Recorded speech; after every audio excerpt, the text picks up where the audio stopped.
Today I'm sharing what I'm going to be reading in December.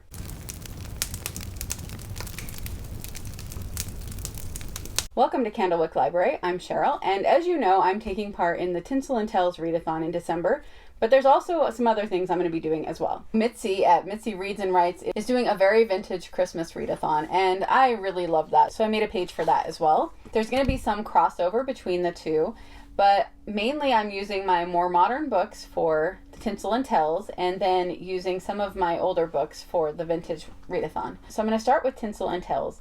The first prompt, a book with Christmas in the title. I was on Amazon one day and it recommended this book to me, and it is written by Gabriel Meyer, who wrote the Timeless series that I just finished. I just finished reading the most recent one. This is called The Christmas Promise, a Victorian Christmas novella. It's very short, and it says, a Christmas house party. Lady Ashley Arrington is hosting a Christmas house party when her childhood foe, Christopher Campbell, unexpectedly arrives from America with a mysterious marriage agreement signed by their late mothers. The only way out of the distasteful agreement is if one of them is married or engaged by Christmas Eve. But which one will sacrifice their hopes and dreams to escape marriage to each other? And when they realize a match between them isn't quite so distasteful, will it be too late? That sounds like it will probably be pretty predictable, but it also sounds fun, and since I know I like her writing, hopefully I'll like this. Number 2 is a book that's been on your TBR since last year. For that, it's Ivy Hill Christmas by Julie Klassen. I was fully intending on reading The Bride of Ivy Green last year, and then reading this one at Christmas time, but I never got to The Bride of Ivy Green. So I put that off, and I'm hopefully going to finish that one this month. And then I will be able to read An Ivy Hill Christmas in December. So I'm not going to read the back of this because it may give away things in the book I haven't read yet. I'm not sure. Number 3 was a book with a holiday romance. And for that, I'm hoping to reread A Royal Christmas Wedding by Rachel Hauke. I don't know how to say her name, so I always feel really awkward when I try.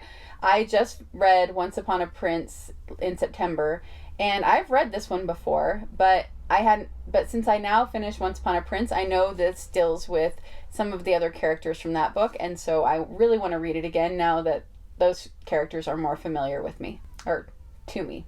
More familiar to me. Number 4 is reading the Nativity Story, so I plan on doing that with my family. Number 5 is a free space. It's your Christmas gift, and for that I want to read The Hidden Gift. It says The Christmas Chronicles, a Father Christmas origin story by Annette K. Larson. I've never read anything by her. I love the cover of this. I think that's so pretty, and it's basically, I guess, a retelling of Father Christmas. Number 6, a book with a festive cover. I'm going to be reading Waiting for Christmas by Lynn Austen. I mean, you don't get much more festive than that. At least for me, you don't. I think this is so beautiful. I think this is one of my most beautiful covers now. The year is 1901, and the hustle and bustle of the holidays is descending on New York's Fifth Avenue. For the first time in her privileged life, Adelaide Forsyth couldn't be happier about the prospect of a quiet Christmas. That's not to say her transition from Miss to Mrs. has been without challenge. Though she doesn't regret marrying for love instead of wealth, she feels woefully unprepared to run her household. Then, on the first Sunday of Advent, winter winds bring surprising change, first through a young orphan boy, and then a seasoned housekeeper who seems too good to be true. The boy, Jack, claims he isn't an orphan at all, and is desperate to reunite with his family.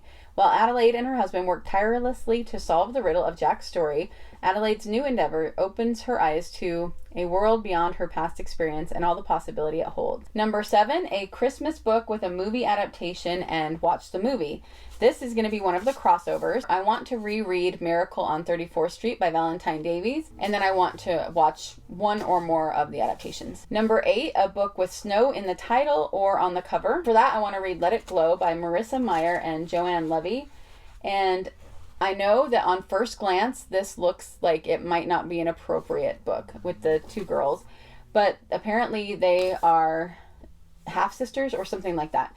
And I actually got the recommendation from this from someone in my Christian book review group, and somebody brought up and asked if there was anything inappropriate in this book, and they were told no, there's not. So it says, it's time to let it glow. This is who we are. Together we will glow, shining brighter than the stars.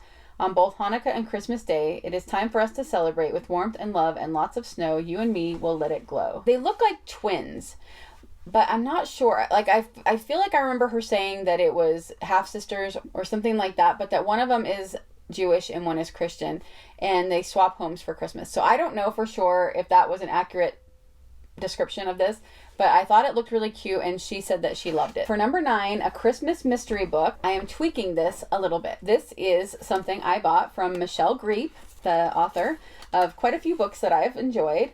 She advertised this on her Instagram page and I decided to get it, and it's kind of a Christmas gift to me, but it's something I get to have early. It's an advent calendar Christmas Victorian love story as far as I can understand. I really don't know anything about it except that she said that it was a Christmas love story, and it is told in letters that you open every day. So every day I get to open one of these envelopes and get the next part of the story leading up to Christmas.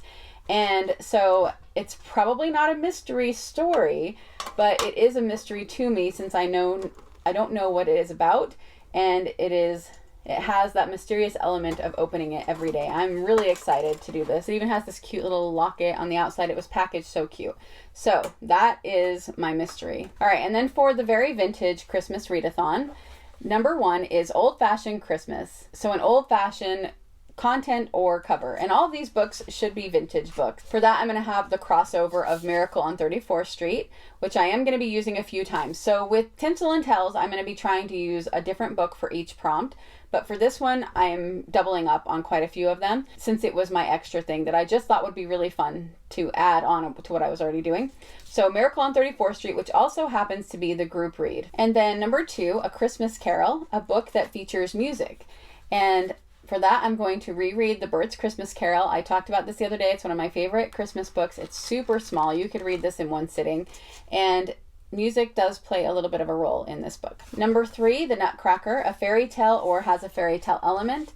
And for that, I'm going to use one of the books I recommended in my video the other day, The Doll's Christmas. I'll be reading this at some point. Again, it's something I can read in one sitting. And it kind of has a fairy-ish element with the little dolls. I think.